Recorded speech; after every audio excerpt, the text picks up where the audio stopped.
Quarantine है, तो इस दौरान वो घर पर रहकर कैसे अपनी सेहत का ख्याल रख सकते हैं, क्या है वो सावधानियां और इस दौरान किन किन अहम बातों का ध्यान रखना चाहिए, इस बारे में आज हम अपने इस शो में बात करेंगे। और इस बारे में सलाह देने के लिए हमारे साथ डॉक्टर्स का एक पैनल भी हमेशा मौजूद होता ही है। मैं हूं ज्योतिका, मेरे साथ है मेरी सहयोगी प्रीति। Yes, thank you, Jyotika. And yes, for the next 1 hour, we'll take all your questions. This is a special program we get for you every day, thrice a day, to make sure your doubts and your myths and questions on COVID are answered. We're joined in by doctors every day, and you can put your questions on the numbers that will be flashed on the screens. And also, you can put your questions on our Facebook page and the Twitter handle. And today, the topic will be home care and isolation during COVID-19. These are specific topics which we have during every program, but if you have generic questions on COVID-19 other than this topic, you can also put to the questions to our doctors. Today we are joined in by Dr. Kaushal K. Verma. He is Professor, Department of Dermatology, AIIMS. We are joined in by Dr. Ghanshyam Pangte. He is Professor, Department of Medicine, LHMC, and we are joined in by Dr. Vibha Mehta, Senior Consultant Physician. We welcome all of you this afternoon on Doctor Speak. And to begin with, Dr. Pangte, I would want you to specifically talk of when is it that a person can opt for home care. We have been getting these repeated questions on home care every day in our program, but to begin with, let's start this discussion on important tips that have to be taken care of. When is it that a person can offer home care, and when is it that it is time to take the patient to a hospital? Yes, ma'am. This is very important that home care has a special importance in this COVID treatment and management protocol. Because we are a big nation and we know that our infrastructure is slightly limited, and with the surge like this time, but it is anticipated that the surge was almost 10 times the previous surge, so previous peak. So we have to have this home isolation and home treatment module with us, and this is very, very important, and which patient to be treated at home. So I will say again that COVID-19, 80%, 85% of the patients don't need admission. So they can be cared at home. Even next 5% patient may be cared at home who had only fever and they don't have breathlessness. उनको सांस फूलने में कोई तकलीफ नहीं है और वो अपना रोजमर्रा जो डेली की एक्टिविटीज है, they are able to do daily activity. So those patients can be cared at home. They just need a simple equipment, I will say a pulse oximeter, which we can put in a finger and see how much saturation is there. Any person whose saturation, oxygen saturation, we also call SpO2, is 94 or more than that. So normal saturation for general public will say 94 to 100%. Any person whose saturation is good enough, above 94%, can be treated at home with the telemedicine with any of the physicians who they are in touch, or from a helpline center also. And any patient who is able to take care, patient can be taken care of at home, and rest of the patient who has breathlessness, who cannot take care of themselves, who are not able to eat even medicine, they should be hospitalized to a nearest center. Right. Doctor Kaushal, आपके पास आना चाहूंगी। एक सवाल हमारे पास आया Facebook पर, विनय कुमार वस्थी जी पूछना चाह रहे हैं कि if a person is around 60 years of age has a gallbladder stone, can that person take vaccination? Will it be safe? Yes, absolutely. There is no problem if the person has gallbladder stone. He can safely take vaccine, and whichever vaccine is available, he can go ahead and take the vaccine. There is no problem, not at all. All right, we've got a caller. Mr. Surya Prakash is joining us. Mr. Surya Prakash, please ask your question. हाँ जी sir. जी पूछिए अपना सवाल। Sir नमस्कार sir. नमस्कार। Sir मेरे को 3-4 दिन हो गए फीवर हो रहा है और साथ में सूखी खांसी आ रही है और साथ में भी हल्की हल्की दिक्कत आ रही है, तो मुझे क्या करना चाहिए? आप कोविड टेस्ट तो आप जरूर करवा लीजिए। अगर आपके आसपास कोई ऐसी सुविधा है जो कि होनी चाहिए, तो आप एक बार कोविड टेस्ट करवा लीजिए। उससे ये पता लग जाएगा कि आपको कोविड इन्फेक्शन है या कोई दूसरे वायरस से इन्फेक्शन है या कॉमन कोल्ड की वजह से आपको फीवर और कफ हो रहा है। अगर आपको कोविड इन्फेक्शन है तो जैसे हमारे कोलीग डॉक्टर पांडे बता रहे थे कि उसमें आपको जो है इनिशियली पहले जिस दिन से सिम्टम्स शुरू हुए हैं उसके 5 दिन तक आपको जो है ये वॉच करना है कि आपका फीवर कैसा रहता है और कब कैसा रहता है। जनरली ये होता है कि 5वें 6ठे दिन फीवर खत्म हो जाता है, 5वें दिन ही खत्म हो जाता है, और उसके बाद में अगर थोड़ा सा कफ है जो बढ़ा नहीं है तो फिर आप घर पे ही जो होम क्वारंटाइन करते हैं उसके लिए आप घर पे ही अभी तो 10 दिन का कर दिया है तो 10 दिन आप घर पे ही रहिए। और अभी 5 दिन के बाद में अगर आपको लगता है कि फीवर आपका नहीं खत्म हुआ है या बढ़ रहा है या आपको सांस लेने में दिक्कत है या खांसी हो रही है या इस तरीके की खांसी है जिसमें आपको सूखी खांसी बोलते हैं कि ड्राई कफ है, बलगम नहीं आ रहा है, तो फिर आपको डॉक्टर की सलाह लेनी चाहिए और आपको अस्पताल से संपर्क करना चाहिए। डॉक्टर विभा जी जी जी जी हेलो। हाँ जी, पूछिए पूछिए। कि मुझे ये जांच कहाँ से करानी होगी सर? आप कहाँ पे रहते हैं? राजस्थान के श्री गंगानगर जिले से रहता हूँ। आपके मुझे लगता है आपके डिस्ट्रिक्ट अस्पताल में भी ये सुविधा होगी कि वहाँ पे आपका कोविड का टेस्ट हो सके, या हो सकता है कि आप जहाँ रह रहे हो वहाँ पे भी आसपास अगर कोई सरकारी अस्पताल है या कोई हेल्थ सेंटर है तो वहाँ पे ये जांच की सुविधा होगी। अच्छा। आप पता कर लीजिए, वहाँ पे आसपास आजकल जांच की सुविधा सब जगह उपलब्ध कराई गई है सरकार की तरफ से, तो मुझे उम्मीद है कि वहाँ पे भी ये होगी। चलिए सूर्य प्रकाश जी, आप उम्मीद करते हैं कि सेटिस्फाइड होंगे डॉक्टर साहब के जवाब से। डॉक्टर विभा, आपके पास आना चाहेंगे अगले सवाल के साथ। जिस तरह से अभी डॉक्टर घनश्याम बता रहे थे कि अगर आप होम आइसोलेशन पे हैं तो आप अपने ऑक्सीजन लेवल को जरूर मॉनिटर करते रहें ऑक्सीमीटर के जरिए, और इस दौरान काफी केसेस में देखा भी गया है कि अगर आपके ऑक्सीजन लेवल डाउन होते तो आपको तुरंत अस्पताल का रुख करना पड़ता है और करना चाहिए भी। लेकिन इस दौरान कई पेशेंट्स में देखा गया कि उनको मास्क लगाने में दिक्कत आती है क्योंकि अब वो कोविड पॉजिटिव है, घर में आसपास दूसरे सदस्य भी है और मास्क लगाने से जो सांस लेने में दिक्कत आती है।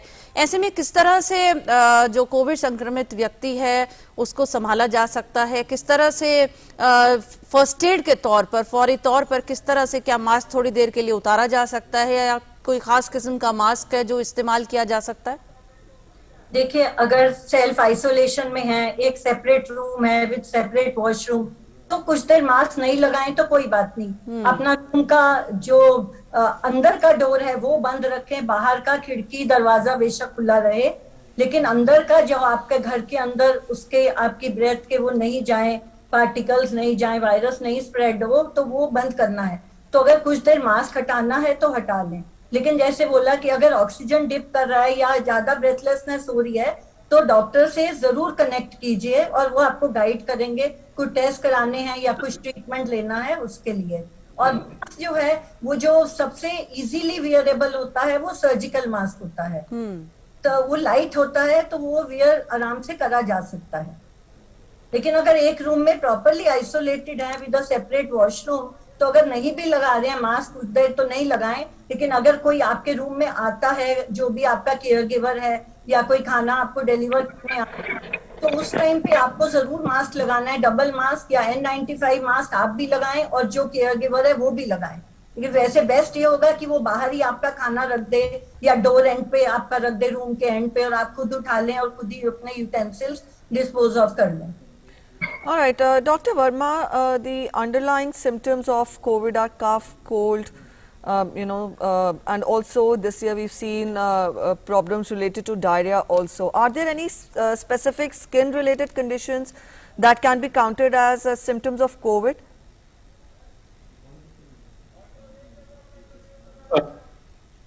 All kind of skin rash can occur in COVID, and as much as about 60% patients have been seen to have skin rash. Some people develop in the beginning when the infection occurs, and some people develop even when they have recovered. The day before yesterday, I got a call from one of my faculty colleague. His daughter developed the rash on 20th day after getting COVID and getting discharged from the hospital. And generally, the rash is something like what we see in the common viral infection, what we call viral exanthem. That kind of rash is very common. It occurs on the body and it's very severely itchy. It doesn't easily respond to the usual conventional antihistamine treatment. So if the rash is there, then you should consult a doctor, preferably a dermatologist, and there may be a necessity of specific treatment for, making you better and looking after the rash. Right. Manujeet Prasad Bangalore से हमारे साथ collar जुड़े हैं। जी स्वागत है आपका, पूछिए अपना सवाल। ये पूछ रहा था कि ये मेरे मिसेज को 5 अप्रैल को कोवैक्सीन फर्स्ट डोज दिया गया जी, उसके बाद 15 मई को गवर्नमेंट पहला जो लिया था मैंने प्राइवेट हॉस्पिटल से लिया था, और सेकेंड डोज जो लिया था तो गवर्नमेंट हॉस्पिटल में गया था, तो वो गलती से उन्होंने कोविशील्ड लगा दिए।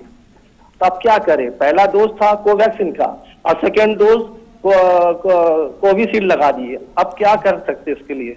डॉक्टर घनश्याम आपके पास आएंगे। अच्छा, ये थोड़ा सा जटिल क्वेश्चन है, बट आप चिंता ना करें। वैसे कोवैक्सीन के ऊपर कोवैक्सीन 4 वीक के बाद लगाई जाती है, लेकिन ऐसी भी स्टडीज हो रही है जिसमें कि एक को पहले कोवैक्सीन दी गई है, दूसरे को कोविशील्ड या कोई और वैक्सीनेशन भी मिली है। उसमें कोई मेजर प्रॉब्लम नहीं है। एंटीबॉडी रिस्पॉन्स देखा गया कि लगभग उतना है या कुछ में उससे ज्यादा भी है। और ये भी देखा गया कि थोड़ा सा कुछ जब वैक्सीन चेंज होती थी कुछ लोगों को शायद थोड़ा सा बुखार या थकान थोड़ी ज्यादा होती है, बट इससे आपको कोई परेशानी नहीं होगी। आप बस आपकी 2 डोज लगभग हो गई है। आपको भी थोड़ा ध्यान देना चाहिए था कि आपको पहले कोवैक्सीन लगी है, इस बार कोविशील्ड लगा रहे हैं। मेरे को तो नहीं, एक्सक्यूज मी सर, मेरे को तो अंदर जाने नहीं दिया गया ना, तो अंदर जाने नहीं दिया गया, मिसेज को अंदर ले गए हैं। आप अंदर ले गए हैं। ऐसा है कि कुछ सेंटर में सिर्फ कोविशील्ड लग रही है, कुछ में कोवैक्सीन, तो वो सारे सेंटर पहले से सरकार ने ईयर मार्क कर रखेंगे कि किस सेंटर में क्या लगेगा। बट आप फिर भी चिंता नहीं कीजिए, अलग अलग वैक्सीन भी लगाई गई है और वो भी इफेक्टिव पाई गई है, तो आप उसको भूल जाइए। और आप जिनको भी ये वैक्सीन लगी है दे आर प्रोटेक्टिव, और आप उनको फायदा ही होगा, नुकसान नहीं होगा। और आप कह रहे हैं कुछ दिन पहले लगी थी, आप देख रहे हो 2-3 दिन में कोई मेजर साइड इफेक्ट नहीं हुआ, तो आप चिंता नहीं। साइड इफेक्ट यही हुआ है कि बुखार आया था, बॉडी पेन था और बुखार आया था। मैंने आपको बोला ये नॉर्मल भी आता है, जब वैक्सीन चेंज करते हैं तो थोड़ा 1-2 दिन ज्यादा आ सकता है, तो आप चिंता नहीं कीजिए। आपकी वैक्सीनेशन पूरी हो गई है और ये इफेक्टिव भी रहेगी। नहीं, ये अल्टरनेट क्या फिर मैं सेकंड डोज कैसे करेंगे हम फिर? नहीं, कंप्लीट हो गई है। ऐसा भी है कि दूसरों को दूसरा वाला डोज भी लग रहा है, तो 2 हो गई है, तो आपकी कंप्लीट हो गई है ये वैक्सीन का। नहीं, कोवैक्सीन पहला कोवैक्सीन था और दूसरा कोविशील्ड लग गया। जी, डॉक्टर ने यही कहा है कि आपका वैक्सीनेशन जो कोर्स है वो पूरा हो चुका है एंड दोनों वैक्सीन लगने के बाद भी इफेक्टिव माना गया है। So that was the reply given by our doctor. Dr. Verma, specifically if we talk of mycomucosis, I would want you to spell out more, clarity on this. And also, if people are with this medical condition, are they more prone to COVID? Mucormycosis generally occurs in people who are immunocompromised, which means they have some underlying immune suppression. And it could be because of some underlying disease condition, something like people who has got diabetes, people who have got any chronic illness where the immune system is compromised, people who are on cancer chemotherapy, or people who are on, say, some medication where the immune system is, down-regulated. So these are the people who are more likely to have mucormycosis. In non-immunocompromised, mucormycosis is very uncommon, though it can occur, but it's very rare. So the people who get mucormycosis, now the mucormycosis is coming in people who got COVID infection, and COVID infection, we know that it affects the immune system. So the people who get immunocompromised, they get mucormycosis infection. So who will get it? Now it has been seen that the people who are getting COVID infection and after COVID infection, they are getting mucormycosis. Possibly it is also being attributed to overuse of corticosteroids, which further suppresses the immune system and makes people prone to COVID infection. And the people who have got underlying diabetes, it becomes uncontrolled diabetes, or the blood sugar levels rise very rapidly and they become very high. So these are the people who get mucormycosis. And about the previous question, I think he doesn't need to worry at all. If he has got a second, dose of another vaccine by mistake, as Dr. Pandey has already explained, he doesn't need to worry. This is all right. that has happened by mistake, but now the another vaccines are also being tried on the top of the vaccine which have been given earlier. Right so doctor Vibha आपके पास आते हैं। हमने देखा है कि post Covid recovery में भी बहुत से ऐसे सिम्टम्स हैं जो निकलकर सामने आए हैं, जैसे कि बॉडी एक ऐसा सिम्टम है, वीकनेस काफी व्यक्तियों को महसूस होती है और वो काफी लंबा भी चलती है। एक सवाल भी अमित कुमार जी पूछना चाह रहे हैं फेसबुक के जरिए कि क्या जो स्लीपिंग टाइमिंग्स है वो भी चेंज हो जाते हैं पोस्ट रिकवरी, और साथ ही साथ एपेटाइट में भी क्या कुछ चेंजेस आते हैं? जी, स्लीपिंग टाइमिंग्स तो इसलिए चेंज हो जाते हैं कि ma'am before you give this answer हमारा एक कॉलर ले लेते हैं। सुखविंदर सिंह लुधियाना से हमारे साथ है जी, स्वागत है, पूछिए अपना सवाल।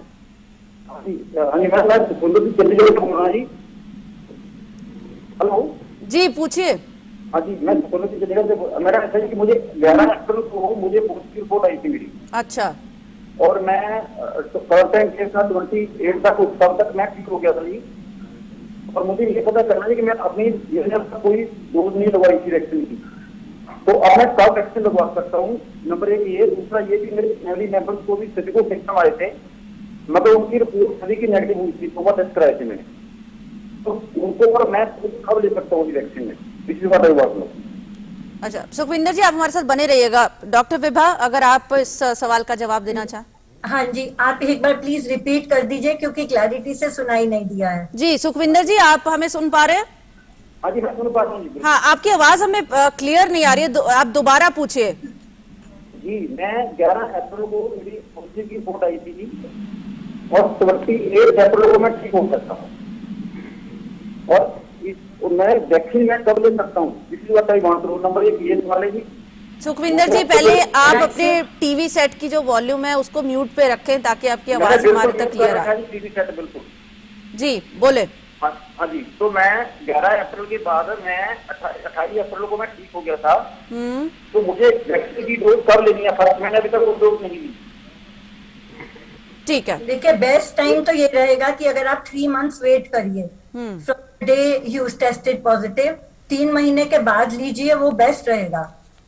अभी गवर्नमेंट गाइडलाइंस में शायद थोड़ा चेंज और ज्यादा चेंज करने लगे हैं कि इसको 6 मंथ्स करेंगे इंटरवल, लेकिन लोगों में पेशेंस नहीं है, तो बहुत जल्दी भी लेना चाहें तो एटलीस्ट अभी जब से आपकी रिकवरी हुई है तब से 4 to 6 वीक्स तो वेट करिए ही। Right. Dr. Vibha, you were talking about the post-COVID recovery symptoms, और एक सवाल भी हमारे पास आया था, अमित जी पूछ रहे थे क्या स्लीपिंग टाइमिंग्स या स्लीपिंग पैटर्न्स में कुछ चेंजेस आते हैं, एपेटाइट को लेकर कुछ चेंजेस आते हैं?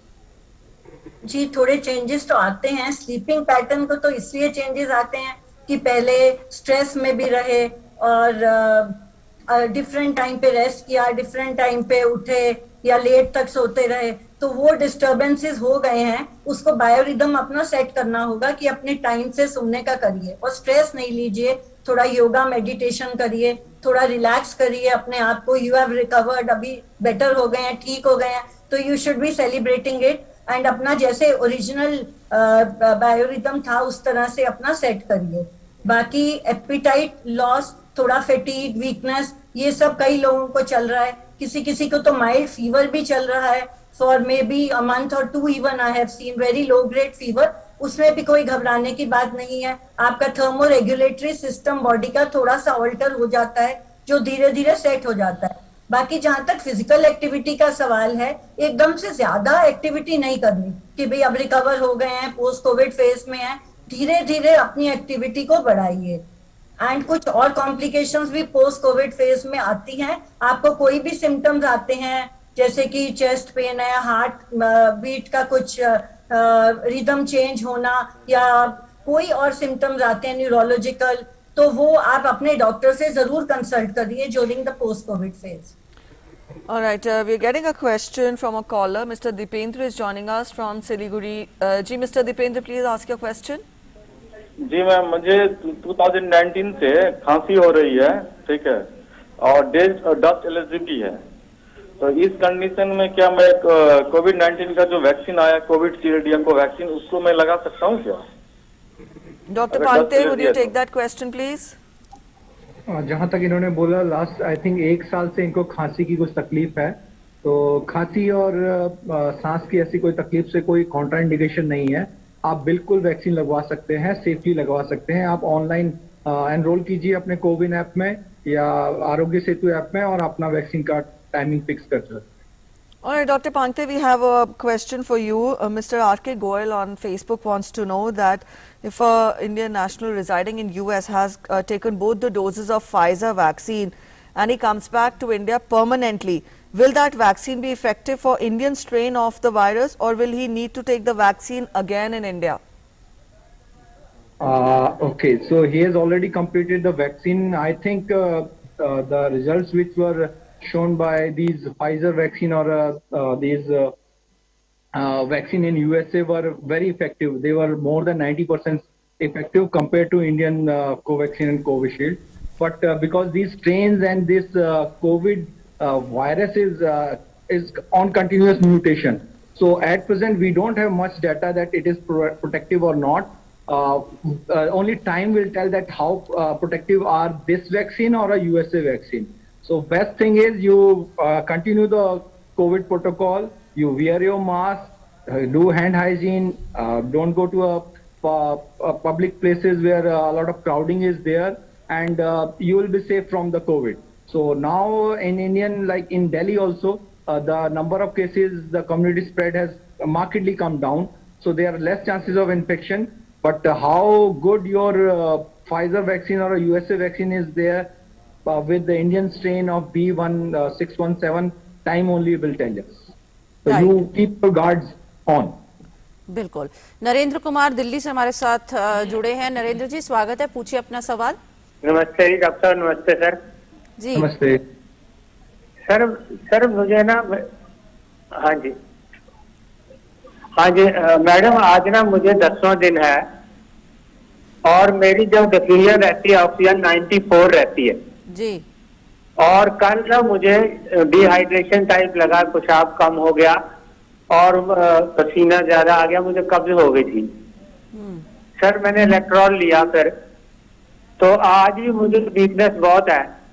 तो मेरा ये है जी, मैंने इलेक्ट्रॉल कितना लेना है दिन में और कहीं कॉन्स्टिपेशन के लिए क्या लेना, और मेरा कितने दिन पीरियड रहेगा, मतलब ये।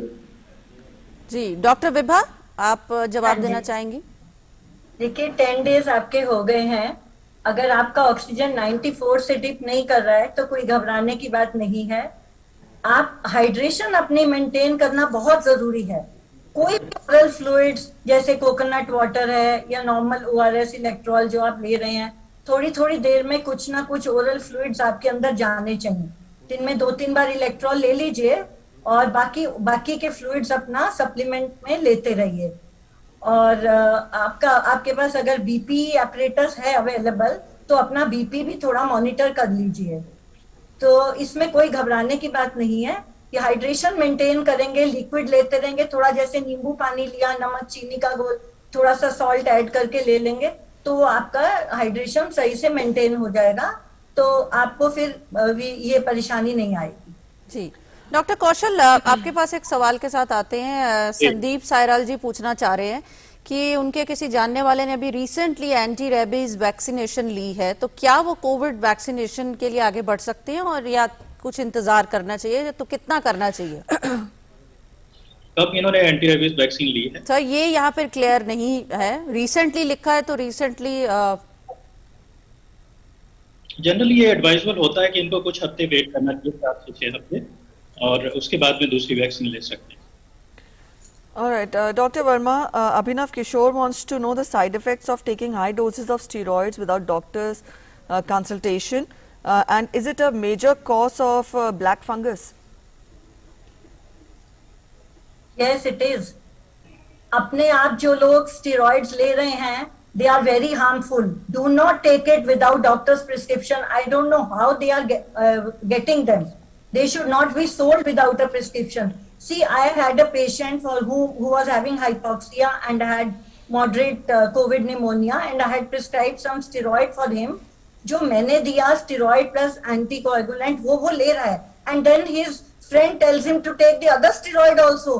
So after 4-5 days, I came to know that he was taking other steroid also and some other blood thinner also. तो ये सब कुछ तो हार्म करेगा आपको. अपने आप सेल्फ मेडिकेशन नहीं कीजिए, इसका उसका सुन के दवाई मत लीजिए, व्हाट्सएप यूनिवर्सिटी को बिलीव मत कीजिए. Just be in touch with your doctor and follow the prescription.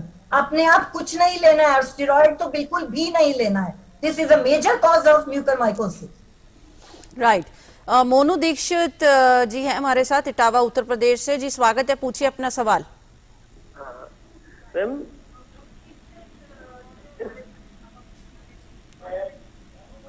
हाँ, हेलो डॉक्टर साहब नमस्कार. हाँ जी पूछिए.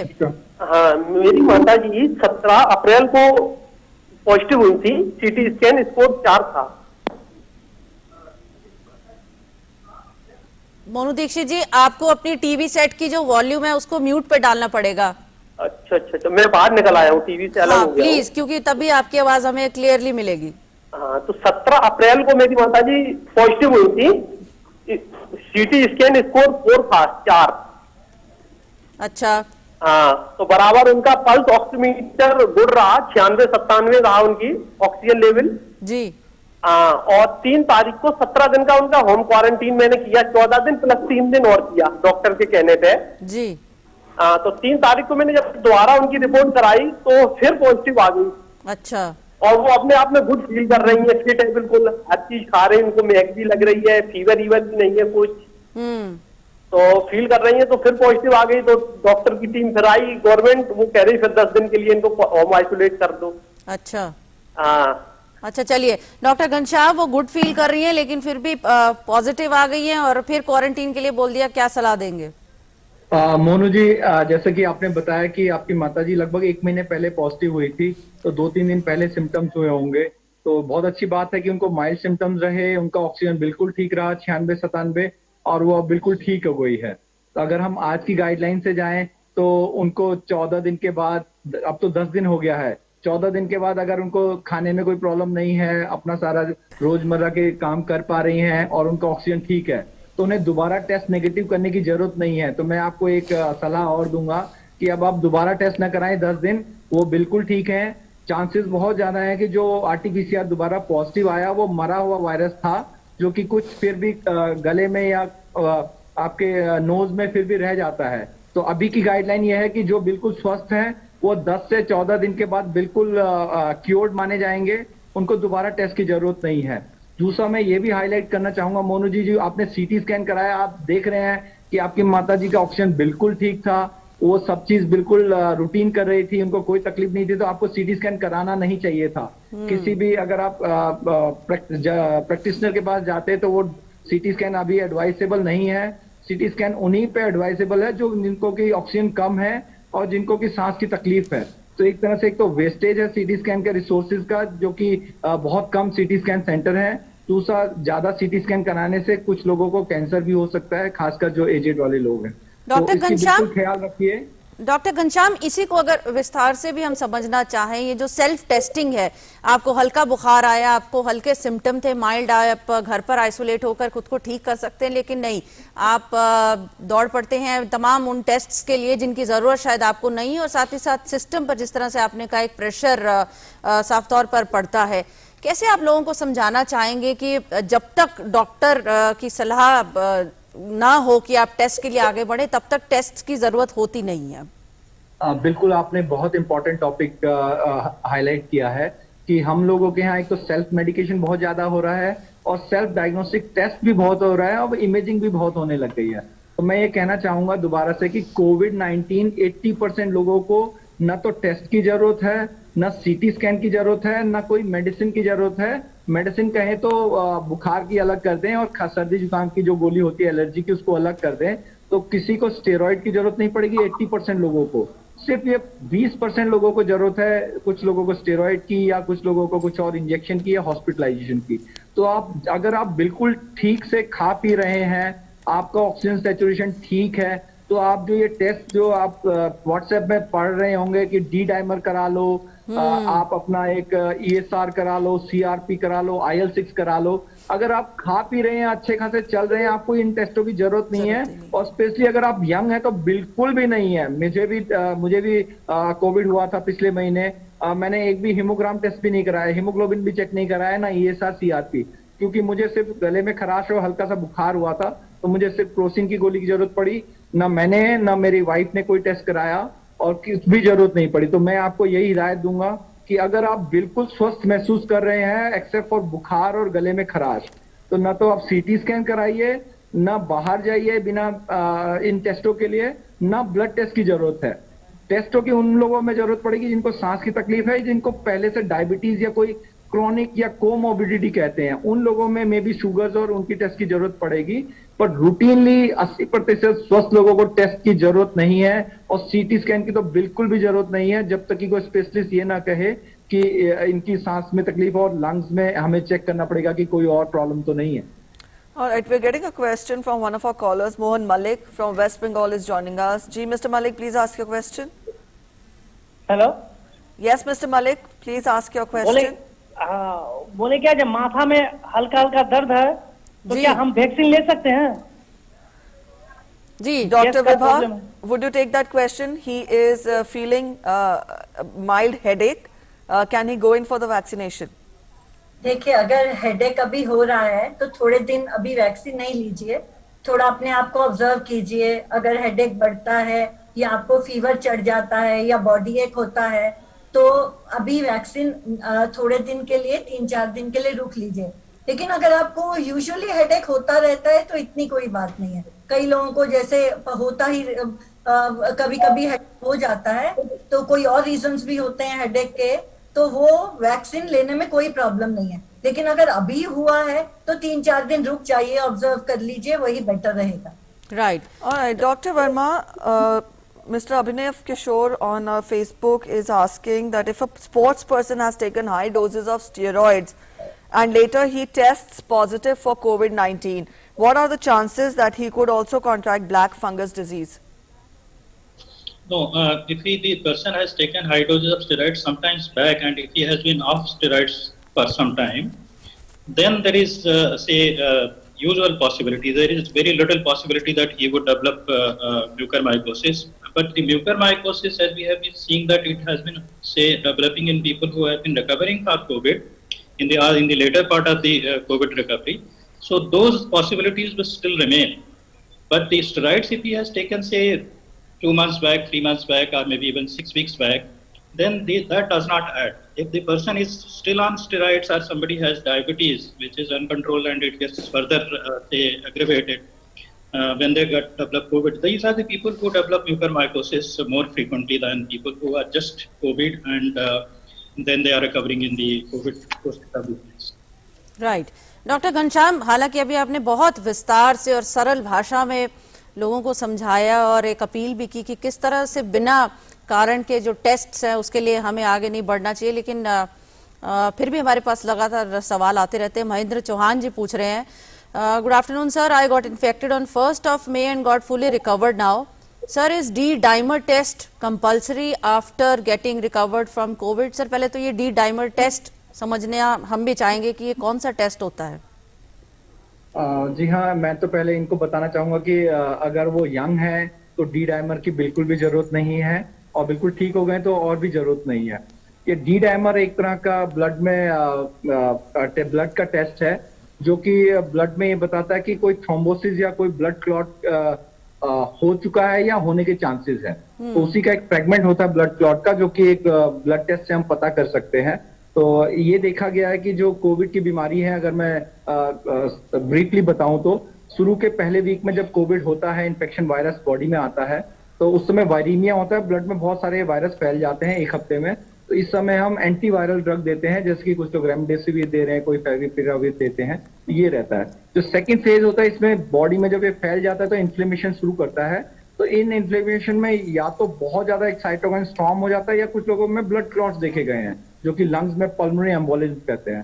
तो इस तरह के जो ब्लड क्लॉट होते हैं, तो उसमें उसको प्रिवेंशन के लिए और या उसको डिटेक्ट करने के लिए एक डी डाइमर टेस्ट होता है, जो कि हम पहले भी यूज करते थे, कोविड से ही डायरेक्टली रिलेटेड नहीं है। ये बहुत पहले से पल्मोनरी एम्बोलिज्म या कोई डीप वेन थ्रोम्बोसिस कहते हैं कि कहीं भी क्लॉट है तो वो पता कर सकता है। तो ये टेस्ट उन लोगों के लिए है, लेकिन ये उन लोगों में ज्यादा उपयोगी होगा जो एडमिटेड हैं, जिनको कि हाई फ्लो ऑक्सीजन मिल रहा है, जो बेड रिडन है, मूव नहीं करते हैं, तो उन लोगों में ज्यादा चांसेस है कि ये ब्लड क्लॉट बन जाए। तो जो घर में वॉकिंग पेशेंट हैं, जो वॉकिंग में ठीक हो गए हैं, जो माइल्ड और एसिम्प्टोमेटिक केसेस हैं, उनमें टेस्ट की डी डाइमर बिल्कुल भी जरूरत नहीं है। ये बहुत ही स्पेशलाइज्ड टेस्ट है। हॉस्पिटल जो कोविड हॉस्पिटल हैं उन सब में ये टेस्ट अवेलेबल है। ये वही लोग करें जो स्पेशलिस्ट हैं इस चीजों में, क्योंकि जो ब्लड थिनर के साथ जो ट्रीटमेंट में दिया जाता है उसके बहुत सारे कॉम्प्लिकेशन हो सकते हैं। आपको ब्रेन हेमोरेज हो सकता है, आपको खांसी में या बलगम में हेमोप्टेसिस या ब्लड आ सकता है, आपके यूरिन में ब्लड आ सकता है, जो कि फेटल हो सकता है, जानलेवा हो सकता है। डॉक्टर साहब, अगर हम बात करें, अवेयरनेस इज गुड, बट लेकिन too much of findings, too much of reading, too much of investigation of the test, if I say, ये भी कहीं ना कहीं आपके लिए कई बार खतरनाक साबित हो सकती है। बिल्कुल बिल्कुल, जैसे कि अब इंटरनेट और व्हाट्सएप पूरी यूनिवर्सिटी बन गई है हमारे इंडियंस के लिए, तो आधा ट्रीटमेंट तो वहां पर चल रहा है। लेकिन मैं कहना चाहूंगा कि ये बहुत ही स्पेशलिस्ट टेस्ट हैं और ये बहुत स्पेशलाइज्ड ड्रग हैं जो एंटीकोगुलेंट कहते हैं या ब्लड थिनर्स हैं। ऐसे ही रैंडमली नहीं लेना चाहिए, बहुत हार्म हो सकता है, घर में ब्लीडिंग हो जाएगी, आप टाइम पे अस्पताल नहीं पहुंच पाएंगे तो आपकी मृत्यु भी हो सकती है। तो आप इसको रूटीनली ना तो टेस्ट कराएं ना इसका ट्रीटमेंट लें। हमारे सिस्टम में थोड़ा सा इशू ये है कि ये सारी ड्रग, जैसे कि अभी डॉक्टर विभा ने भी बताया, ओवर द काउंटर मिल रही है। ओवर द काउंटर वो ड्रग है जिनके कोई प्रिस्क्रिप्शन की जरूरत नहीं है। ये सिर्फ पैरास्टामोल, कुछ एंटी एलर्जिक खांसी की दवाई ही मिलनी चाहिए।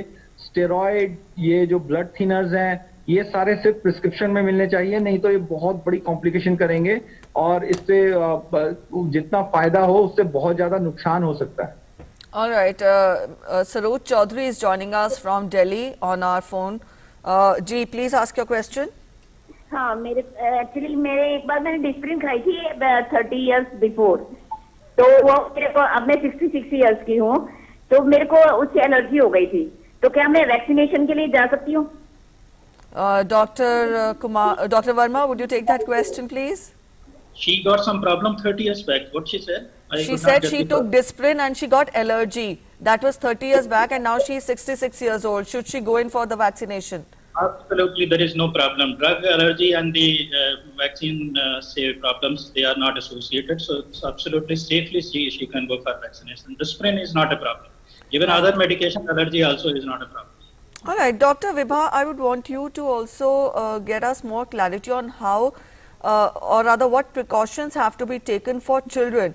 If a child is getting symptoms, we can take both minor, low degree fever and a high degree fever. How should we go about, because it's not safe to take children to hospital also. What care can be given to children specifically at home if a child is found positive?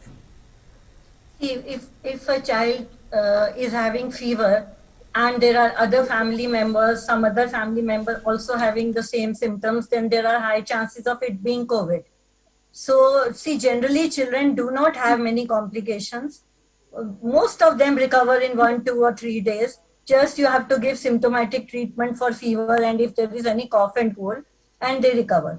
But even after recovery, if the child is very cranky, is not eating well, and some other symptoms develop, then in any case you should all the time be in touch with the pediatrician. You should take a teleconsultation with the pediatrician and then go ahead if any test or any examination is required, because in some patients, some children, this MIS-C has been seen post-COVID. So we have to be very careful that if any such symptoms which are different from the usual, see they know has got usual viral fevers and then they recover. But अगर कुछ ज़्यादा ऐसे symptoms आ रहे हैं, not eating well, very cranky, very irritable, feeling dehydrated. Self-medication, a dose of paracetamol or a dose of Crocin to the child, can that be given at home? Yeah, that can be, definitely. Right. Doctor Ghanshyam, Jagdish ji पूछना चाह रहे हैं Facebook पर कि क्या lactating mother vaccine ले सकती है अगर बच्चा 2 साल का है?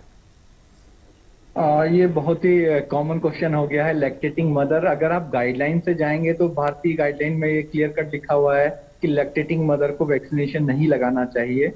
बट क्योंकि 2 साल का है, लैक्टेटिंग मदर यूजली 6 महीने तक करना चाहिए, तो आइडियली तो उनको लैक्टेशन छोड़ के बच्चे को ओवरफीड देना चाहिए, तो उनको वैक्सीनेशन लगा सकते हैं। और कुछ स्टडीज बाहर से, खासकर यूएस और वेस्ट से, यूरोपियन कंट्रीज से आई है, उन्होंने लैक्टेटिंग मदर्स को भी वैक्सीनेशन किया हुआ है, तो ये सेफ है। बट अगर आप गाइडलाइन से पूछे तो अगर आप वैक्सीन सेंटर जाएंगे, वहां पर पूरी चेकिंग होगी, अगर आपने बताया आप लैक्टेटिंग है तो आपको वैक्सीन नहीं मिलेगी। तो आइडियली आप स्टॉप कीजिए लैक्टेटिंग और तब वैक्सीन लगाएं।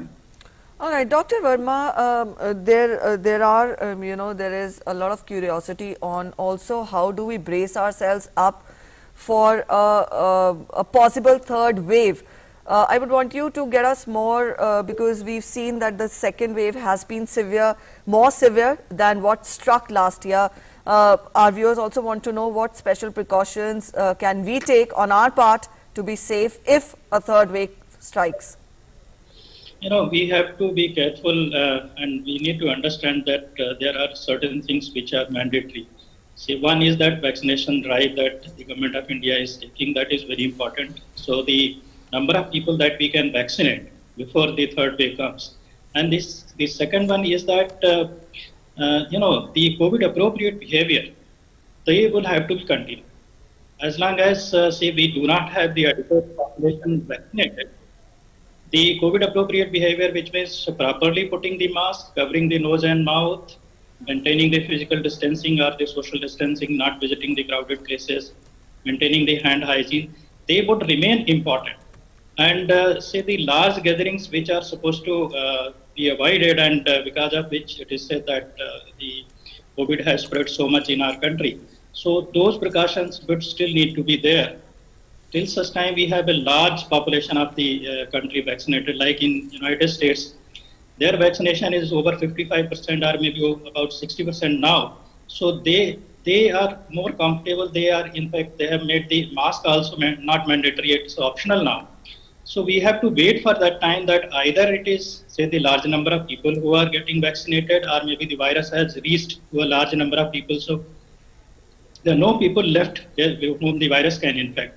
But till such time it happens that we are large majority is vaccinated, or large population is getting vaccine, and COVID appropriate behavior would need to be there. It will remain in place, and everybody will need to observe COVID appropriate behavior, whether they are vaccinated or not vaccinated. People who got vaccinated also need to use the same safe precautions, because you might be the carrier.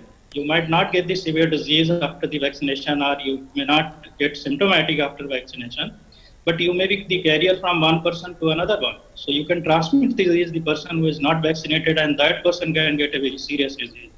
So till such time we have adequate vaccination, the COVID appropriate behavior is important, and we must continue having this. And in the meantime, the vaccination drive is there, so we should try to vaccinate as many number of people as possible. And it is also happening that, yes, apart from the 2 or 3 vaccines which are, 2 vaccines which are in use, the third one is about to start.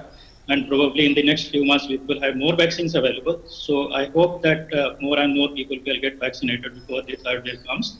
And the third wave is prevented, or it is not so much, say, troublesome and problem making, and not so many people falling sick.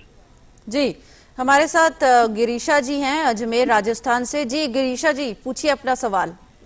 मेरा प्रश्न ये है कि Covid के बहुत सारे symptoms TV पर बताए जाते हैं, तो जैसे कभी हमारा एसी के बाद में रहने के बाद नाक बंद होना, या गले में हल्की फुल्की खराश होना, और थोड़ी देर बाद वो ठीक भी हो जाता है, तो हाई ग्रेड फीवर को ही हम अभी भी प्रमुख सिम्टम मान के चल सकते हैं क्या? ओके, डॉक्टर विभा आपके पास आएंगे। हाँ जी, नहीं, हाई ग्रेड फीवर प्रमुख सिम्टम नहीं है। कभी कभी थोड़ा सा गले में खराश होना, थोड़ा सा जुकाम होना भी कोविड हो सकता है। तो आपको ऑन द होल देखनी है सिचुएशन, भाई किसी और को घर में ऐसे कोई सिम्टम है कि नहीं है, या आप के कांटेक्ट में तो नहीं आए, घर बाहर गए हैं, वहां से आपने लिया हो सकता है कोविड। अगर कोई भी सिम्टम आता है, मैं तो यही एडवाइस करती हूँ कि पहले सेल्फ आइसोलेट हो जाओ, बाद में होता रहेगा, लेकिन अपने आप को आइसोलेट कर लो दूसरों से, that is the best. And then we come to know in 2-3 days whether it is progressing or something else comes up.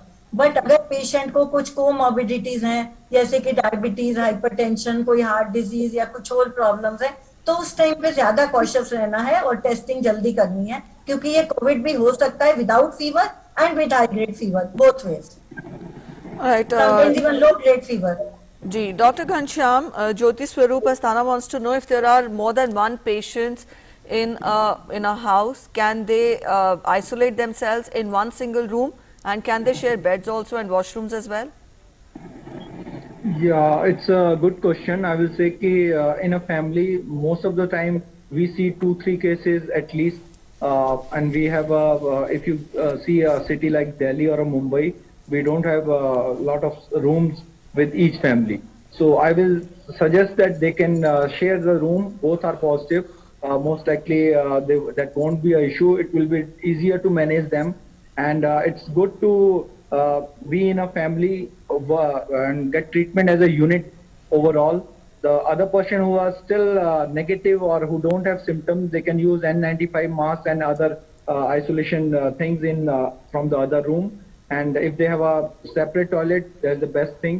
And they can share the room, and they can share the not bed but at least room they can share. Right. Doctor Ghanshyam, Ayushi Sharma पूछना चाह रही है, इनके पिताजी की उम्र 50 साल है, कोविड से रिकवर हो चुके हैं, लेकिन उनको माइल्ड चेस्ट पेन होता है कभी कभी. So does he need a D dimer test और should he continue with blood thinners? ये बहुत ही अप्रोप्रिएट क्वेश्चन है कि 50 साल है, तो पहले तो ये जानना जरूरी है कि क्या उनको कोई डायबिटीज या हाइपरटेंशन या कोई कोरोनरी आर्टरी डिजीज या हार्ट की पहले से कोई डिजीज थी या नहीं थी. दूसरा है कि चेस्ट पेन बहुत ही वेग सा सिम्टम्स है. चेस्ट पेन के बहुत सारे कारण हो सकते हैं, और चेस्ट पेन कितना सिवियर है. चेस्ट पेन में हार्ट अटैक आता है जिसमें कि बहुत ही सिवियर पेन होता है, आदमी को 5-10 मिनट में ऐसा लगता है कि बस जान निकलने वाली है. इस तरह का पेन है अगर किसी को, और बहुत ही पसीना, डायफोरेसिस कहते हैं कि घबराहट होती है, अगर इस तरह के सिम्टम है तो उसको जल्दी से जल्दी किसी अस्पताल की इमरजेंसी में जाना चाहिए, ईसीजी कराना चाहिए, और उसके बाद जो हार्ट के टेस्ट हैं, ट्रॉपटी या अदर मार्कर्स हैं, वो कराने चाहिए. डी डाइमर इसमें डायरेक्टली नहीं आता है.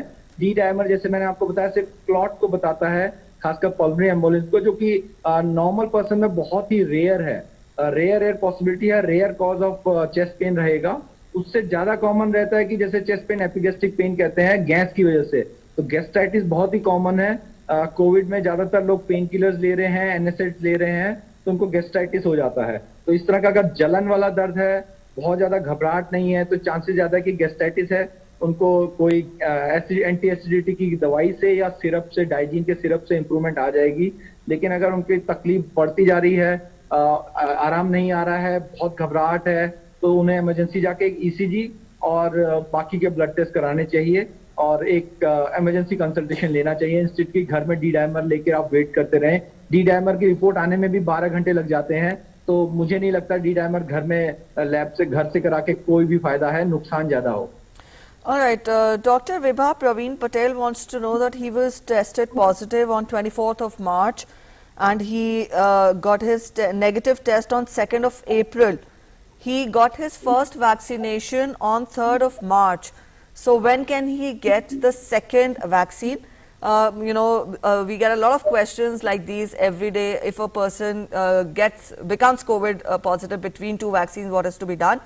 And added to that, for how long should a person wait after getting cured from the virus to further pursue the course of vaccination? It also depends on the vaccine he has taken. For Covishield, he can easily wait. If he has taken it on 3rd of March, anyhow he has to take it after the 3rd of June only. So between 12 to 16 weeks. So it can be taken even though he has had COVID in between. So the day when he had COVID, it is best to wait for 3 months. But generally I am seeing patients do not have that much of patience. So at least 6 to 8 weeks from recovery should be the gap. Minimum would be 4 weeks from recovery. Right. Shakti Singh ji हैं होशियारपुर पंजाब से हमारे साथ. जी स्वागत है आपका, पूछिए अपना सवाल.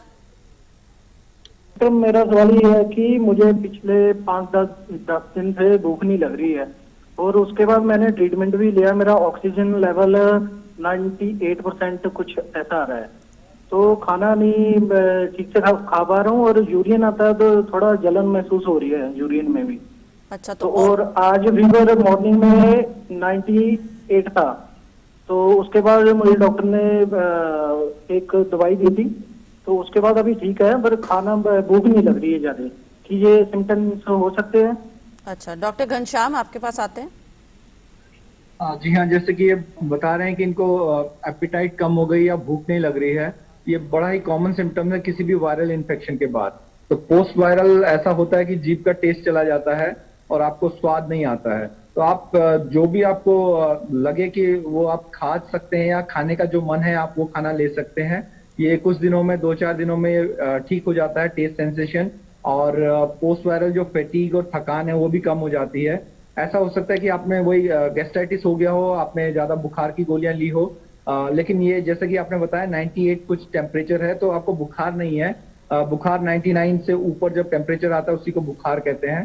तो अगर आपने बहुत सारे पैरास्टामोल की गोलियां खाई हैं, खासकर भूखे पेट, तो उनको गैस्ट्राइटिस हो जाता है। तो आप जब भी बुखार की गोली या दर्द की गोली लें, खाना खाने के बाद लें, आपको गैस्ट्राइटिस नहीं होगा और 2-4 दिनों में आप बिल्कुल ठीक हो जाएंगे। आपका सैचुरेशन ठीक है, तो आप पॉजिटिव रहिए।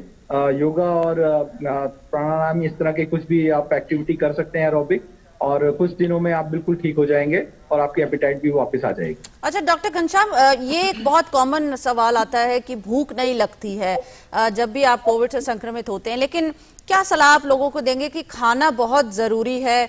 जैसे कि पुराने जमाने में कहा था कि खाना ही बुखार को मारता है, तो खाना कितना महत्वपूर्ण है? खाते रहना, अपने आप को हेल्दी रखना। बिल्कुल, मैं ये कहना चाहूंगा कि हमें बैलेंस डाइट रखनी है।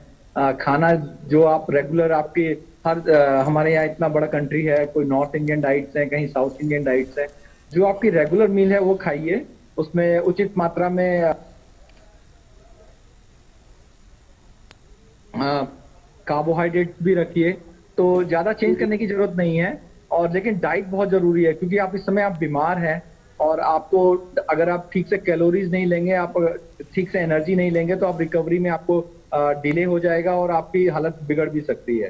तो डाइट बहुत बहुत जरूरी है। और पोस्ट वायरल और वायरस डिजीज जब भी होता है उस समय आपकी एपेटाइट कम हो जाती है, तो आपको मेहनत करके खाना है और ठीक से खाना है और अप्रोप्रिएट डाइट रखनी है, और यही मेरी सलाह रही। ऑलराइट, मेहनत करके खाना है। Doctor Verma, we have come towards the end of the program. Very quickly, we'll take closing comments from you and Dr. Vibha.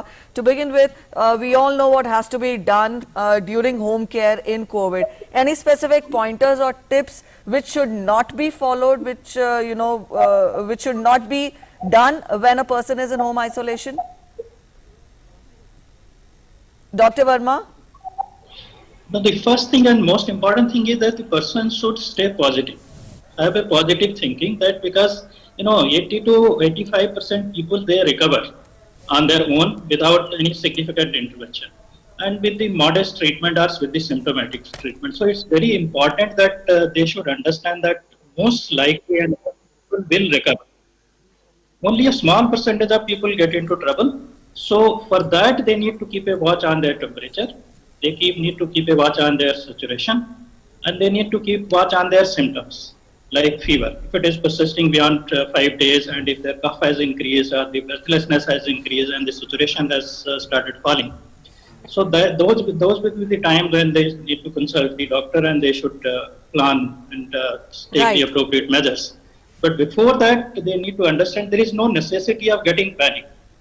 And as we have been talking about, when one person is affected, he should be isolated, and if there more than one person is say infected in the family and has tested positive, then they can be also sharing the same accommodation, same room, which can happen. So it's important that we should not get panic. Right. We should be positive, and we should understand that most people will recover. Only a small proportion will require hospital care, and out of that, only very small proportion of people, they would require, say, oxygen support. So rushing for things and trying to store things, like people getting fever and then rushing for the cylinder, oxygen cylinder, I should keep the oxygen cylinder or the concentrator at home, that is not something that needs to be done. You don't need to. If the necessity is there, then only you should have it. And that is what is happening about the drugs also. Like people have been storing medicines. Right. It should not happen. So you need to understand that it is a disease which is self-limiting in majority of the patients. Only few will need hospital care. And if you spare the hospital beds, then these hospital beds can be used for the really needy people. Yes, very important. And एक last caller हम ले लेते हैं, चंद्रमोहन शर्मा जी पिंजौर से हमारे साथ हैं जी, पूछिए अपना सवाल। सर जी मैंने ना 6/4 को मैंने इंजेक्शन फर्स्ट डोज लगवाई थी जी, उसके बाद मेरे को 19/4 को पॉजिटिव हो गया था मैं जी, तो मैं 5/5 को मैं ठीक हो गया। तो अब मैं ये है कि अब मैं सेकंड डोज कब लगवा सकता हूँ जी? ओके, डॉक्टर विभा आपके पास आते हैं, थोड़ा संक्षेप में, वक्त थोड़ा कम है हमारे पास।